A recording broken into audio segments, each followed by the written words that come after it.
Hello and welcome to the Two Robbies Podcast, your destination for in-depth discussion and analysis of the Premier League. I'm Robbie Mustoe, he's Robbie Earl, but it's not Robbie Earl today. Our very special friend Tim Howard's going to jump into the pod today, Tim, so thanks so much for coming in. Always appreciate you having me. I appreciate that. No, yeah, great to have you. Let's go through today's topics. Manchester City survive a first-half scare in the Manchester derby and score 3 second-half goals to keep their title charge in tune. Liverpool leave it to the last minute with a Darwin Nunez header in injury time to defeat a Nottingham Forest side that were left aggravated by a controversial refereeing decision. Chelsea grab a point in a rollercoaster draw against Brentford as Mauricio Pochettino faces even more negativity from the Chelsea fanbase. And Tottenham secure a second-half comeback win against Crystal Palace to keep their Champions League hopes in good order. That's what we've got coming up in today's episode. Okay, Tim, we have to start, I think, with the big Manchester derby. We're just out the studio on the back of that game, and God, never disappoints some of these big games, mate. And it finished Man City 3, Manchester United 1. There was a scare in the first half with a stunning goal from Marcus Rashford, Tim, as a first kind of attack, really, that United had in that first half. But 2 goals from City in the second half, Phil Foden, then Erling Haaland. Phil Foden had 2 goals, didn't it? 56th minute, the 80th minute, and Haaland's in stoppage time to win the game 3-1. Did it go pretty much, Tim, as we thought it would? I mean, we always have a call on a Thursday where the whole team and NBC team, UK and US based guys, get on another chat about it, and I think we all kind of thought it would be comfortable for Man City, but it wasn't really. Were you surprised at how United set up? Oh, no, I wasn't surprised at how United set up. They did that at Anfield when everyone thought they'd get brushed aside and they got a draw. And look, I think that's the best pathway for them to win big games is to set up deep. Bruno Fernandes said maybe a bit too deep, but you don't really have the luxury of trying to find that line. Right? Once you camp in and you have 2 blocks of 4, possibly a block of 4 and a 5, you're naturally going to go deeper and deeper and deeper. That's just how the game works, right? And so, just on the lineup, Tim. Yeah. Just like, I was a little surprised how they set up, but you weren't. I didn't see. I don't know whether you just thought that the Bruno Fernandes false 9. I didn't see that coming. I mean, Rashford's been playing up front. I know he prefers to play in a wide position. Did you just get a sense they might do that? Did you hear something from United? Well, here's why. I thought.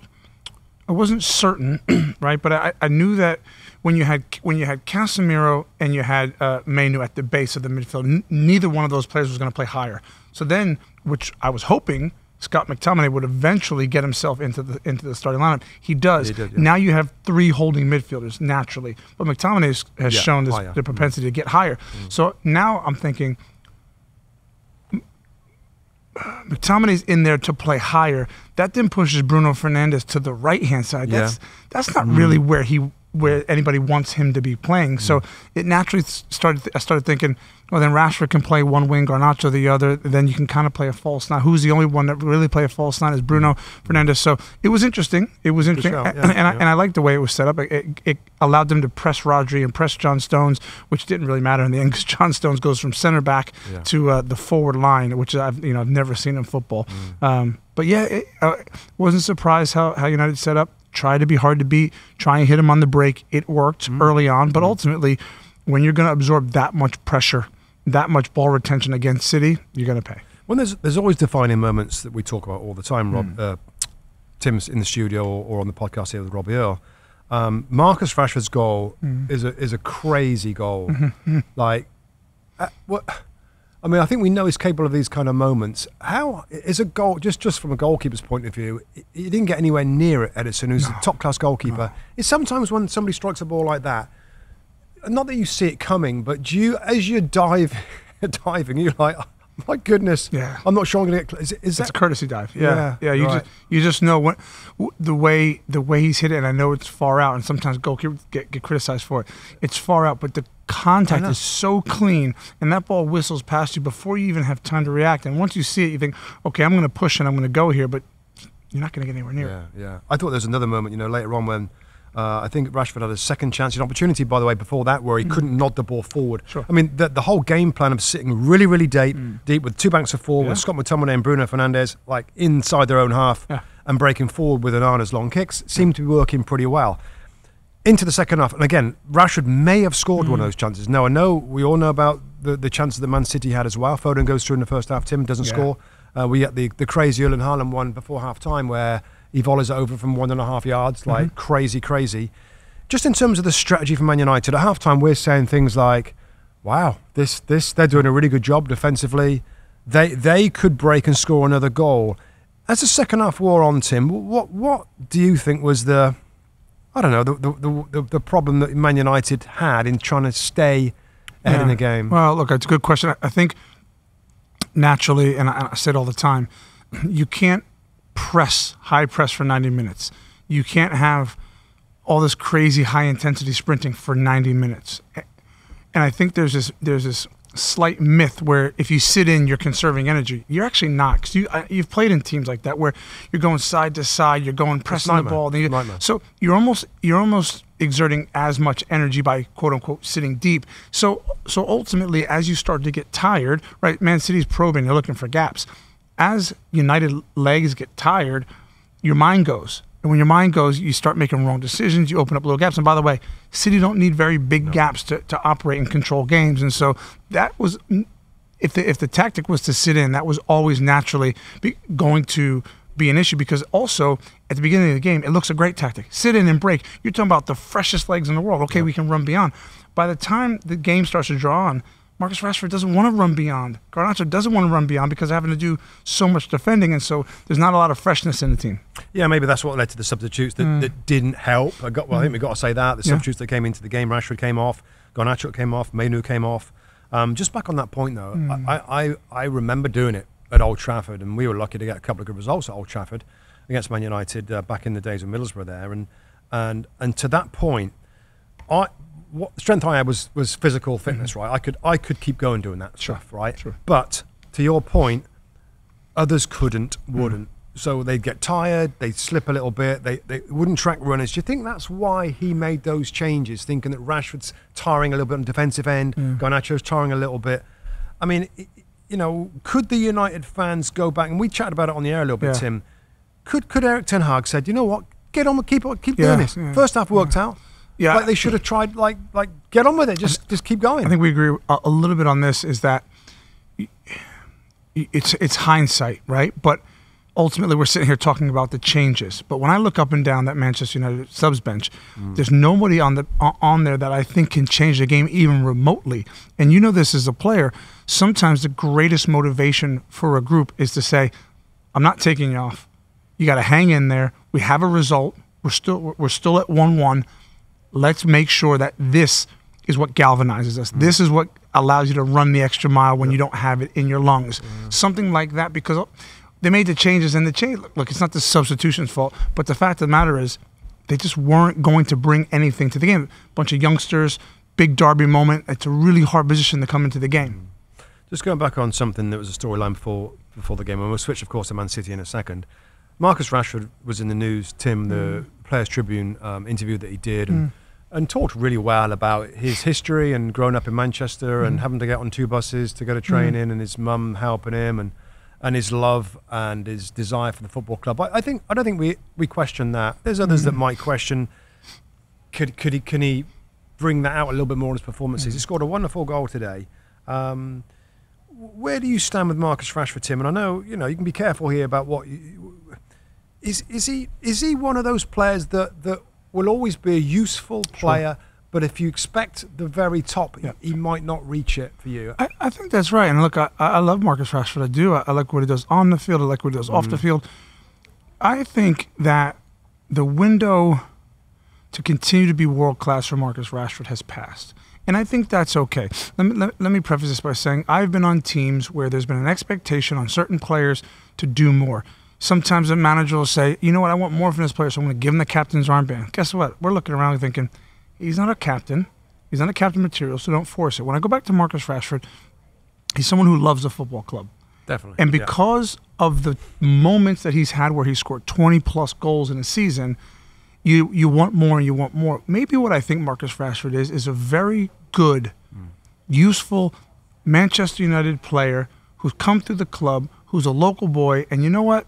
He'll get you 10 goals this season. Next year, he might get you 20, somewhere in between, as opposed to thinking he's going to bring you 30 goals every season. That's not who he is. No. Yeah. And you know what? He wants to play on the wing. He doesn't want to be up against defenders. He wants to find space to roam and run. And guess what? There's nothing wrong with that. I have zero time to be critical on him when maybe that's just not who he is, and that's okay. Yeah, I think so, and I think that's probably. I think he's easier. I think I like the look of United when Rasmus Højlund was fit, and he may be the guy that can be consistent, the tough guy that, and Rashford can chip in with really important goals. I mean, it's a stunning goal he scored today. It really, really was. Before we move over to Man City, Tim, just Erik ten Hag and where he sits, and would this be acceptable for Man United fans, that performance in this derby match? I think there's a feeling out there, and Rebecca talked about it with David Ornstein, sort of saying there isn't a ton of talk about changing the manager, Erik ten Hag. Do you think there's anything going to be significant between now and the end of the season? Is it going to be Champions League qualification? Is it going to be better style of play? Do you think that he hasn't done anything horrifically wrong, and the new owners, well, the new partial owners will say, you know what, we're going to keep with him? What's your gut feeling on him? I think you're judged at a different standard. At Manchester United, I played it 3 years. It wasn't good enough. Now out the door. That's okay. That happens. Is Erik ten Hag a good manager? Yeah, I think he is. Is he the manager that I think will bring Manchester United success? No. And Ineos and Sir Jim Ratcliffe, they spent a lot of money, right? They're going to make the changes they want to make. That's why they want football in control. And they've made changes at the top. They brought in Omar Barada. There's talk of Dan Ashworth and the likes. I can see a change there simply because as we look at results, as we look at performance on the pitch and identity, we don't really see that. Ten Hag's actually spent some money, brought some players in who most of them haven't really worked. No, I think Martinez, in the back, unfortunately hit with injuries. He's the one we really like, but ultimately hasn't worked. So I can't imagine that we see Ten Hag probably past this season. But again, just because there's not whispers out there doesn't mean there's not work behind the scenes. I'll put you on the spot. They're in 6th place right now. Yep. We understand that the Champions League, it might go down to 5th. Sure. I think I know what your answer is going to be, but can United, can they rally to catch Tottenham or Villa and get in that top 5? Which, can you imagine if we get an extra place in the Premier League and Man United finish 6th? Like that's going to be so. Of course they want top 4 and they want higher than that ultimately, but to not finish 5th and miss out on an extra spot. Do you think they can do it? If you ask me right now, no. Look, Tottenham have an extra game. Right, they have a game in hand, so I'm going to say 4 points. They win that. Excuse me. They're 4 points ahead now. No, 6 points ahead. Sorry, 6 points ahead now. Plus a game. Plus 3. That's 9. Look, the other thing is you can't take the derby in a phone booth. They got played off the park at Luton, right? But they won. They lost at home to Fulham. And then basically in one of their biggest games of the season, they have to sit in, defend for their lives, and try and counterattack. It's an obvious tactic that just didn't work. So, you start to question, like, one, is the manager sufficient enough? But also, how do they catch a Tottenham Hotspur who, are they going to lose some games, Tottenham, between now and the end of the season? Yeah, but I tell you what, they're going to win because they score goals. You know what I mean? So that's going to be a gap that's too much. I agree. Switching up to Man City, Tim, and I'm careful with praise for Man City because we know why. We know what's happening with them with these 115 charges that we do mention on this podcast because it is important. And I know that fans of other clubs are frustrated and get angry with the time it's taken to see if City broke many rules, which they've been edged to have done that. So I understand that and I'm sensitive to that, but I also admire the team so much and the manager, what he does, Tim, and putting that cloud away a little bit, like I said on the air earlier. You give me some of your thoughts on, if not today, but today, and just how this team finds a way. When I got to be honest, at half time I thought, you know what, maybe United can keep this going and they can get another on the counter attack, and it could be a time where City. But you were more confident than them at half time. You were like, no, they're going to turn it around, and they did. What gave you so much confidence in that? Well, I think they play the game. Well, let me say this. in terms of the charges and all the rest of it, those are out there and those are real. Ultimately, however you slice it, and we're going to put that to one side. This is a collection of 11 players who step on the field. This could be in a park in the middle of nowhere. This could be at Etihad. It could be anywhere. The fact that these 11 players play in a rhythm and a fashion that is like nothing we've ever seen. They play at warp speed. And when I said that, you probably look at television, you think, oh, they're kind of in control here. It's slow. It's methodical. It looks like a training session. I can tell you when they shift gears, it's like there must be which is in the second half. Yeah, like 22 light blue shirts out there. It's like they're impossible to mark. They go into half spaces. They're unselfish with the ball. I mean, at one point, I was seeing passes from the big television screen there, and I'm watching them saying, you should pass there, and all they did kept passing to the same person. And it was brilliant to watch. It always is. And I think what gave me that feeling at halftime was when you allow a team, any team, but particularly Manchester City, that much control and dominance over a game where you quite literally can't do anything. You can, every 6 minutes or so, you can hit a long ball and someone can chase it and you call that a counterattack. Sure, you can make something out of that. But the likelihood is when they're in that much controlled possession. And they created good chances first half. It's not as though they got totally shut out and we were like applauding. Man, we gave them credit. Yeah. But they had a couple of like I mean, sitters. We think about Phil Foden, the game he had. Forget the second half. He had two shots on his right foot in the first half. Then he nods one across to Haaland. So really, there was really good chances, and United could have been down at halftime. Okay, but they weren't. So the signs were there, and City usually take those signs. Yeah, I mean, just in terms of some of the individuals today, and we've talked about the way that they play so many times. I thought John Stones was particularly good today, Tim. I know he's had injury issues. He went down in this game for a little period of time. His ability to come from centre-back now, and we kind of forget that. We kind of, we know about it, what they do, but it's kind of unusual again. Yeah. Usually it's a full-back that goes into inverted, goes inside, makes a midfield player, and other teams have copied that. I don't think other teams have copied the centre-back going into the middle of the park just yet. I think you have to, let's take that a step further with John Stones. I played with John Stones at Everton when he was younger, and then obviously City bought him. This is a different, as you said, this is different than an inverted fullback. Yeah. You're taking you're starting the game with your center back in a back four, and he's then going probably beyond the center midfielder. He's probably going into the number 10 position. And also, if you and I knew nothing about football, and we tuned in and someone said that number 5 is a center midfielder, you go, oh, he's really, really good. He's really good. You wouldn't think twice. No, you would not. And the way he rolls the ball, manipulates it, and finds a pass and stays on it, it's impressive. I think the other player, of course, that was going to grab the headlines is Phil Foden, Tim. And, you know that Haaland missed and then scored later on. But Phil Foden's kind of improvement to a player what he is today is pretty remarkable. And I, again, I know there's a lot of technical players at Man City that are really comfortable on the ball. You have to be that way to be playing with Pep. But it's that eye for goal, it sets them apart. Yeah. And I don't know whether you have a thought on that, Tim. But it's like Bernardo Silva has got an eye for goal, but doesn't. Jack Grealish is different again. Stays wide, links the play really, really well. I mean, you can go through the whole team like Kevin De Bruyne, assisting machine. But Phil Foden, he always seems to get opportunities to score. Do you have a sense of what is it in a player that makes him close to goal? Apart from his brilliant technique, but he wants to get close and score goals. I think it's the genius of him and players like him, where you have to have good technical ability, you have to have good physical ability, but you have to have football IQ, right? And that means making the right decisions, making the right pass. But it also means for a player like him who is so goal dangerous. All the good players think 1 and 2 steps ahead. That's why you can step across the lines and play, right? Game's fast, you got to be able to think 2 and 3 passes ahead. I believe players like him are thinking 2 or 3 passes ahead, but they're also thinking, how do I, not a pass in and a pass on the overlap, how can I get myself there between the posts? And that's where his mind, I can do the other business.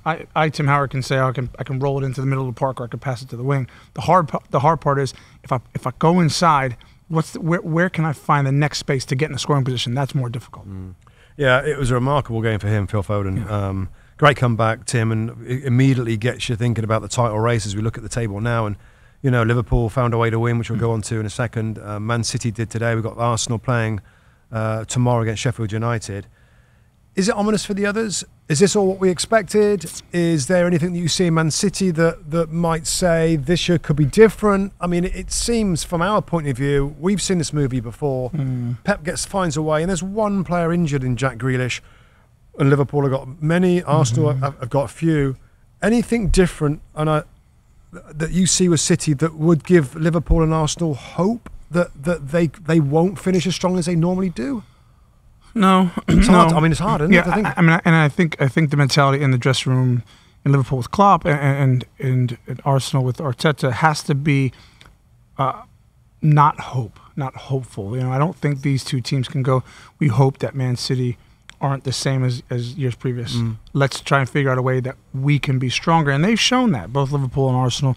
It's going to be one heck of a title race. I think that, when I look at City's next couple of games, I know that they have Liverpool to come and Villa to come and Arsenal at some point. So, all within like the next month. And so it's easy to sit here and say, let's wait till then. But there's going to be drop points. There's going to be drop points. And I think as we look at the top three right now and we look back on the season, it's going to be one surpassing the other week to week. And that's why this is so fun, because none of them are going to be really out of it at any point, right? Because there's just so many big games to come that you can't see any of these teams really taking all the points, all the spoils. The one thing I will say about City is they are the only team that's proven to be able to run the gauntlet and say, yeah, we've just rattled off a double-digit unbeaten run. None of the other teams can say that. Not down the stretch. No. As we move on, mate, and that's a nice little link to Liverpool. They've gone very close. So they've gone neck and neck with them. Of course, they beat them the COVID year, wasn't it, where they won the Premier League title. They've gone very, very close before, almost 100 points. Was it 97 and 98 one year where Liverpool got really, really close? So they're the closest in terms of history of going course and distance at this level. We'll switch on to their game, Tim, and Nottingham Forest 0, Liverpool 1. We knew about the Liverpool injuries going into the game. Good news, though, in some ways, when you look at the bench, Endo's on the bench, Szoboszlai's on the bench, Darwin Nunez is on the bench, Kwanzaa as well. So players are coming back. And it was Darwin Nunez, Tim, that came off the bench and scored a controversial goal to win them the game. Yeah. Let's just jump to that, because we know that Nottingham Forest have employed a friend of ours, Mark Clattenburg, as a consultant. And I think we kind of differ a little bit on this. But let's first go to the challenge. So it's 1 minute 50 where there's an injury to Konate, Ibrahim Konate from a set piece. There's a head injury. The referee's looking at him. I'm going to stop the game. He stops the game when Callum Hudson-Odoi has possession in the attacking third on the left-hand side, blows a whistle, and what the rules clearly state is that the ball should be uncontested drop for Nottingham Forest, facing forward. They have possession. It wasn't. It was given back to Liverpool. A drop ball for Keller, the goalkeeper, who lumps it down the field. 1 minute 50 later, they score a goal, Liverpool, in the winning goal, and it goes off afterwards, going crazy afterwards. Marinakis, the owner of Forest, is in there, apparently trying to get into the referee's dressing room, asking the questions. And Mark Clattenburg did speak to the media, Tim, about the refereeing performance. Two parts to this, and we did it a little bit on our TV this weekend. First of all, the incident. Do Forest have an argument that, hang on a minute, like, we should have had the ball, that would have changed everything for the goal, or you have a different opinion? Well, slightly different opinion. This seems a very black and white issue, right? Referee got it horribly wrong. Horribly wrong in the sense that, like, it was so obvious. You almost have to question, like ref, how did you? You didn't call a foul. Hudson-Odoi, the Forest player, was in possession of the ball. No problem. Stop it. You think it's a head injury or whatever, stop it. You drop the ball either for Forest or, secondarily, you drop it to Liverpool, who then sportingly kick it back. We've seen that a bunch. My issue is twofold with Forest. Number one, and I've been a part of this a lot of times in my career. When the referee gets something that wrong, because he's holding, time's gone on, he's holding the ball, he's standing in the penalty area. He's about to give the ball to Liverpool goalkeeper Kelleher. Not one Forest player went over and said, hang on a minute, mate. This is our ball. How could you possibly give this? And oftentimes you see it where there's 5 and 6 players hooting and hollering and throwing their hands up. So I have a problem with Forest not paying attention to that. So, right, number one. Number two, the ball goes down the other end. Okay, they don't clear it. They get a corner. Once they clear the first header from the corner, Hudson-Odoi and Awani have an opportunity to clear the ball. Okay, then McAllister gets it, the goal gets it. So all this blaming the referee for something that happened a couple of minutes ago, referees make bad decisions all the time. It's okay. You get on with the game. Yeah. So I put some blame on the Forest players as well. Yeah. Maybe it's me that and I understand that point of view, and I respect that point of view. There's a throw in as well, Tim, by the way. In that 1 minute, there's a throw in and everything where you can reset. Yeah. So that's a very valid argument. I just feel like if I'm one of those Forest players or the fan or whatever, and like if you give us the ball back, then maybe we get a corner. Yeah, and that's going to take up time. And then, everything changes in terms of what happens there. So I think it's.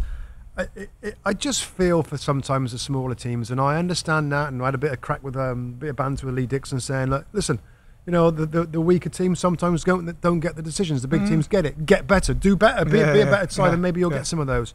The other side of it, is Mark Clattenburg, and being a referee's consultant or whatever at a football club is like, wow, this is kind of new. Yeah, I think so. What do you like about it, and maybe what you don't like about a club hiring a former referee to help them? Well, I'll be brutally honest with our audience and say, I'm not sure I know or anybody knows exactly what the angle is to bring him in. I know what's been told, right? And that's data analysis, fact. Maybe educate the players. Educate the players. Remind help the players of the rules. Bridge a gap. Yeah, bridge a gap with referee. Who knows? Now, is Marinakis being overly clever and hiring Mark Clattenburg because he feels hard done by, that he feels that his team has been hard done by? And by the way, with the money he's spending, if he can get a few calls to go for them and Mark Clattenburg can kind of lobby on his behalf and put a little bit of fear in certain referees. Listen, this is the job that referees sign up for, is to be the man or woman in the middle, right? They're going to have to take the criticism, hopefully in a respectful way, but we do it all the time. When you're on the pitch, it's, hey, we need more fouls. We're getting kicked all over the park, and then hopefully you influence the referee enough to get some calls. Maybe that's what's going on behind the scenes. But ultimately, it's something we've never really seen in the Premier League. Yeah, I mean, my natural reaction is I don't like it. I don't like it. I feel for the referees. My goodness, is another kind of avenue of pressure on these guys. Yeah. From clubs making statements, I'm thinking of Arsenal and Liverpool with the Luis Diaz goal against Tottenham. These club statements about refereeing decisions. Yeah. And now you're going to get, I mean, what if 20 clubs, hire consultants that add there pressure? Will be more. Is there anybody going to want to be a referee, Tim? No. Is there anybody? Because VAR's come in and it's brought this kind of extra level of help that now everybody wants perfect decisions, and we're still not seeing that. And to that end, the likes of Forest and other teams that when bad decisions are made are like, we brought this in to help us. We're not getting help. We're getting bad decisions, even with VAR. I just don't like the road that this leads of more scrutiny on the referees. Let them ref and try and think about over the course of a season, you're going to get some go for you, some go against you, and respect the referee a little bit more. So I mean, we know Mark Clattenburg is a top man. Yeah, he's a great guy. We've had him. He's worked in our shows a few times, and it's not him, of course. It's just the idea of a consultant. It is different, and maybe you're right, Tim, that they feel like Clattenburg's at Forest. Yeah, he might make a fuss. He's gonna question us a little bit more. Let's make sure we're on it for their games. I don't know. Quite possible. It's hard to say, isn't it? Yeah, it was. But at the end of all that, Liverpool won the game, and the momentum carries on, and Jurgen Klopp fist pumps on the sideline. With players coming back, I said before this game, Tim, that this could be really tricky because you've got a lot of changes to the lineup, game rhythm for some of these players. Bobby Clark played in midfield. Your midfield was different with Joe Gomez in there, but they found a way. They found a way. 3 points going forward now. Of course, the City game is next Sunday, which is going to be an incredible game. The likes of these other guys, Nunez and Szoboszlai and Endo, will be back in the team. Yeah. That's going to be an amazing, amazing game.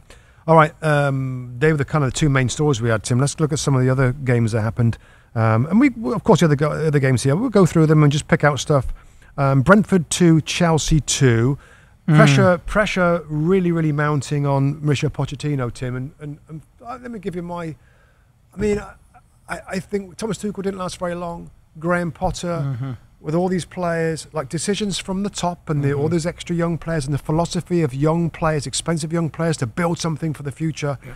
Is costing managers their job a little bit, and I think it's too early at the moment to be really blaming Mauricio Pochettino. That being said, when you look at the league table, it's a shocker to see Chelsea in 11th spot.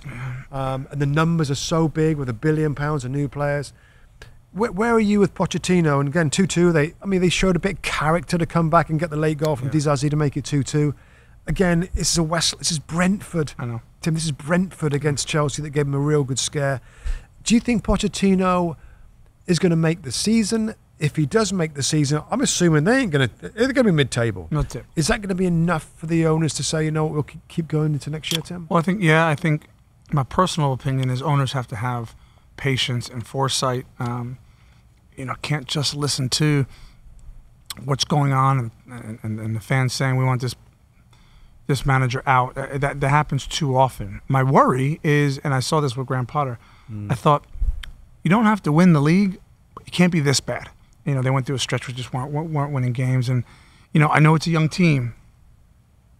And Pochettino's still trying to put his blueprint on it. But ultimately, they've not been good enough at the moment. We're not seeing a ton of incremental success or gains. How much can we blame on the manager for that, Tim? How much can we, given some of these players haven't been at this level before? We're learning all the time. Right. So here's the problem. You get managers like Unai Emery at Villa. You get De Zerbi at Brighton. You get managers who can come in and have this instant impact. So that is clearly down to the manager.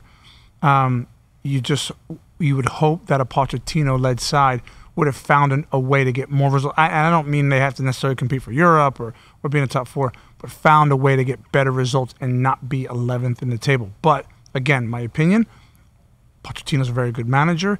He should stay. He should get time because, listen, Chelsea was a little bit of a mess in terms of having way too many players, way too big of a squad, having to trim that down a bunch. A lot of injuries. I mean, they were a more successful, bigger version of Nottingham Forest. Bring all these new players in. It's kind of a hodgepodge puzzle, and then you as a manager go figure it out. It's really difficult. Yeah, I think so. The one thing I would say to add to that is that the Chelsea fans, they're used to seeing managers switched over and fired, and they're used to success. And they're used to success based on that kind of philosophy. Correct. I always think we can say what we want to say, and owners and directors of football can say what they want to say. The power of the fan, the power of that atmosphere, that chanting, that. Particularly away fans. If you start to lose the away fans, they're sometimes the most knowledgeable, the most passionate. Then sometimes things get out of hand pretty quickly, and the job becomes untenable, which is something we hear quite a bit. Could that be the only thing that pushes him out of his job, where the fans, it becomes really bad over the next few weeks, where the owner's like, maybe I've got to make a change? They risk of that? No, not for me. I think the risk is results. I think if the results continue to stay poor and the noise continues to stay loud, then yes. If the team is just getting by but they're winning games, the noise can be as loud as they want. I still think Pochettino will be safe. Hope so. Luton 2, Aston Villa 3. Ollie Watkins, one of your favourite players, mate. You've got to love what he's doing, Unai Emery at the football club right now. Aston Villa sat in 4th spot, win again. Really, really good performance away at Luton Town. That's going to be very, very tricky. It was a big day for Ollie Watkins. A couple of goals for him. 24th minute, 38th minute. Luca Digne scores when Luton Town came back out of nowhere to bring back the 2-2, and Digne scores the winning goal. Just give me a word on Ollie Watkins. I know that we spoke on the broadcast about Players of the Year. We had a little bit of fun on our phone call, and you chucked in Ollie Watkins. When good shout. He absolutely showed it, Tim. Is he kind of playing all that you want from a number 9? He's showing it right now. He is. I mean, the reason I picked him as my player of the season when asked was Villa aren't supposed to be in 4th place. I think you get the feeling they're in pole position to make the top 4.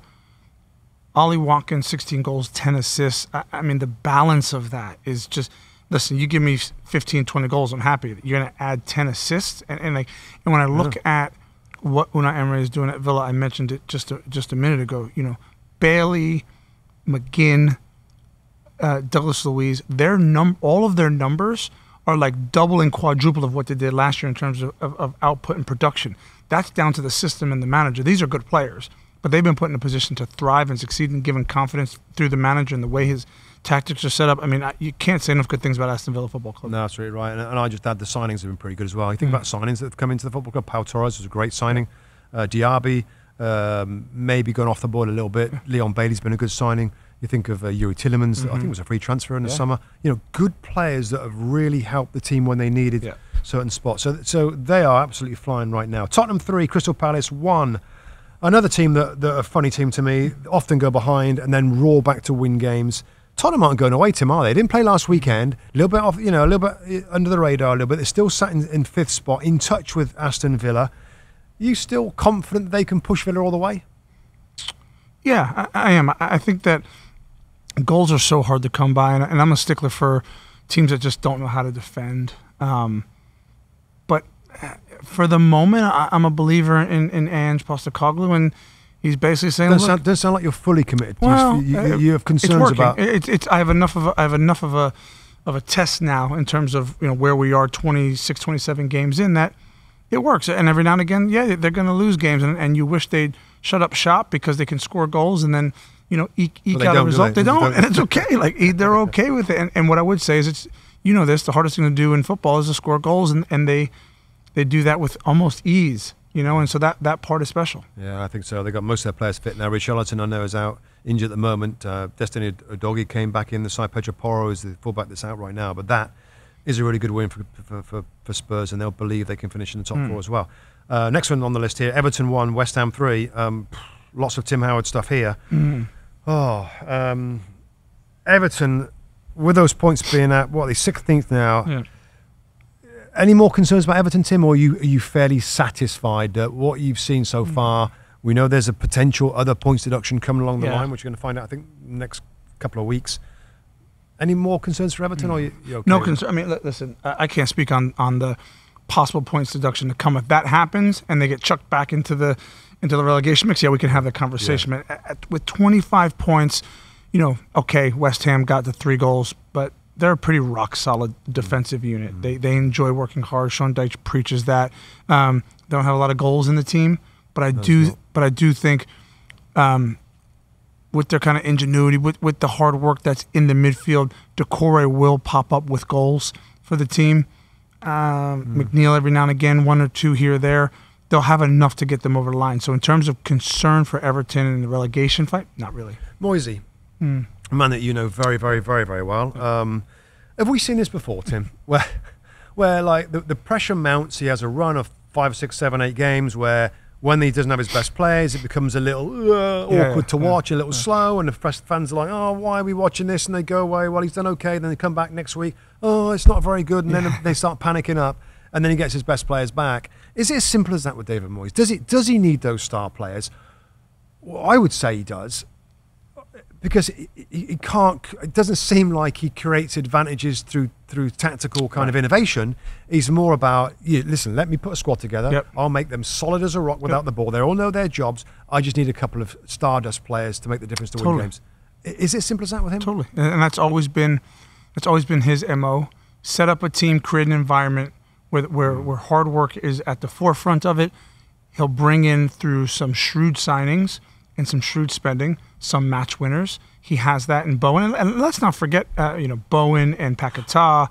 Let's not forget, for all the criticism that sometimes befalls David Moyes, he was telling the world that Jared Bowen's a number 9 before any of us were believers. No, hang on. Jared Bowen's a right winger. He will be. And he's got a good left foot, but he's not a number 9. Guess what? Maybe he is the number 9. And so he has to be given credit there. I think David Moyes has done a fantastic job at setting his team up to succeed. And listen, I hear the whispers out of West Ham, and they want it to look a certain way. I'm a little bit baffled as to what West Ham supporters want. They have a team that works hard, that they can't not work their socks off. They've got some flair players, match winners, like Kudos, Paquetá, Bowen. Good signings. Really good signings. They've qualified for Europe 3 years in a row. They won the Europa Conference League. Like, where are they now? They're in 7th place, chasing Europe again. Like, what? Not sure exactly what you want, West Ham, because that's pretty good. Yeah. I think he's careful. I remember last year, those new signings, Scamacca, the striker, a few others that didn't really settle. He wasn't comfy with them, Tim, was he? He didn't play them. And we say, why is he not playing some of these younger, these new players? And if they're not right, you don't play them, and he gets them out of the football club and make other signings. Kudos is an incredible signing, and I'm pleased to see him. this contract thing, Tim, with him, there's a report says a contract on the table, and he's like, you know what, I'm just going to just wait. I'll wait to see what the fans. Do you think that's what he's doing? You know him better than anybody else. Is he? Well, yeah. If he gets a lot of hostility, he might say, you know what, I don't want this. Well, I think the way I read the situation, and David Moyes is one of the most stubborn human beings that I know, and probably a good way. This just seems to me that he holds the cards. You know, that he holds the cards in all this, because I've just laid out what West Ham have done under his tutelage, pretty darn good. And I think, I think he's waiting for the noise to die down just to say, no. Yeah. I'm in charge here. I've done the business. I'm not going to sign a contract under what feels like duress and people want me out of the football club. Just hang on a minute. And I think he's turning the table back to him, as he should be. Yeah. I mean, as he should be. There's a lot of clubs that want David Moyes if he doesn't sign that contract, but ultimately I think he will. Just last 3 games, Newcastle 3, good win for them against Wolverhampton Wanderers. Isak on the score sheet is always good, and Gordon as well. Livramento, the fullback, getting the goals there against Wolves. Kind of somewhat of a surprising result, that, given how Wolves have done, but a really desperately needed win for Eddie Howe. Fulham win 3-0 against Brighton. Again, another surprising result, Tim, in terms of how Brighton have gone, and Roberto De Zerbi, you know, he just kind of drifting down the league table a little bit. I know they've missed some really important players. Solly March has been out for a while. I know Enciso's been out for a while. Important players are out as well. And the game that we just finished watching, Tim, and again, you can comment on whichever ones of these that you like. Burnley 0, Bournemouth 2. Not a particularly sexy game for us to have first thing this morning, but confirmation that Burnley, with the philosophy of Vincent Kompany, and we joke about this a little bit, you know, that it was all great last year and they had 100 points and the football, and we hear from Burnley fans loving the way it's going. It's confirmation that, particularly when you've got to change most of the team, and the team that you had last year was lone players, and they've left, and it's hard to rebuild.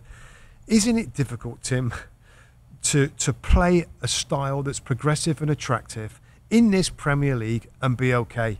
Because if you're not good, if your players aren't good in that way, and you're expansive and you open up, you're going to concede a lot of goals when things go wrong. Twofold question. Are you surprised it's been so difficult for Vincent Kompany with that style? And should he reconsider his philosophy as time goes forward in his career? I'm going to say something really stupid and really intelligent all at the same time. The Premier League is hard. I say the Premier League's hard. As an ownership group and a club, you know, to have the loan players, to come up with the loan players, play so well, have them leave and bring in a new set of players, because you have to expect them to gel and to play in a way that's an expansive, open, risky type style. It's really hard. It's really difficult for these players to adapt. You would hope that there would be some sort of pragmatism just to get results. I think we've seen that. Let me take you down to another team at the bottom. We've seen that with Luton. Really love Rob Edwards. They're playing really good football at the moment. They are. That wasn't the case in the beginning of the season, because you know what he said? He said, hang on, we're going to try and build a base and a foundation that we can work from. We don't want to just keep getting turned over every week and beat every week. And they did that, and then all of a sudden there was this transition out of nowhere, saying, wow, they play really good football. They're passing teams off the park. And so I think there has to be a plan B or a plan C. You don't always have to go to them, but you kind of need them in the Premier League. Particularly, I'm a firm believer that you stay in the Premier League by any means necessary. You just keep getting there, keep building, because what that allows you to do is accumulate funds, accumulate reputation, and then you'll attract better players and build. So when you become this yo-yo club, even if it's a short period of time, you then have to wheel and deal a little bit in the transfer market. And you know, when you look at Burnley, once Burnley comes up, then all of a sudden they're going into the French market, Belgian market. These clubs are going to go, you're a Premier League club now. We want a little bit more money for this guy. And we know you have it because you're a Premier League club. So the business end is very difficult too.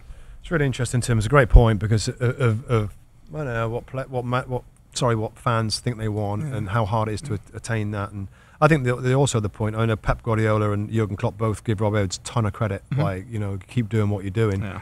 But you're right. They all of a sudden they possess well and they build up well and they're on the front foot. They try and play the game in their opponent's half, and that can be vulnerable going the other way as well. Absolutely. Listen, mate, I think that's about us. I do want to get your little take on the bottom as we're finishing off with those kind of teams and who you think's going to be in trouble. We know there's a little asterisk around Everton and Nottingham Forest with possible points deductions. Is it as simple as the 3 that came up, Tim, are going to go down, or do we have a sting in the tail later in the next few weeks and months? Yeah, I think Luton are playing so well Mm-hmm. to see that they're still, 4 points back of Nottingham Forest is hard, it's really eye-opening. I know they have a game in hand. Like if they can win their game in hand, let's say, that certainly gives them more of a shot, puts them on 23 points, just a point from safety. If all the results go, it's just really, really difficult to see it not being those 3. I think Forest still have enough. Even if they get, I don't know. 2 or 3 points. Sure, that's a different discussion. That's a different discussion. Yeah. But as it stands currently, if nothing else changes in terms of point deduction, really hard to see those 3 not going back down. All right, mate. Thanks so much for jumping in and giving our Robbie Earl a well-deserved break. And, of course, next episode is Sunday, the 10th of March. We'll be recapping match week 28. There is a Monday game, Sheffield United versus Arsenal. Coverage begins at 2 p.m. Eastern Time on USA Network. And next Sunday, Liverpool versus Manchester City. That kicks off at 11:45, I think, Eastern Time on USA Network. So thanks so much for listening and watching, and we'll see you next time.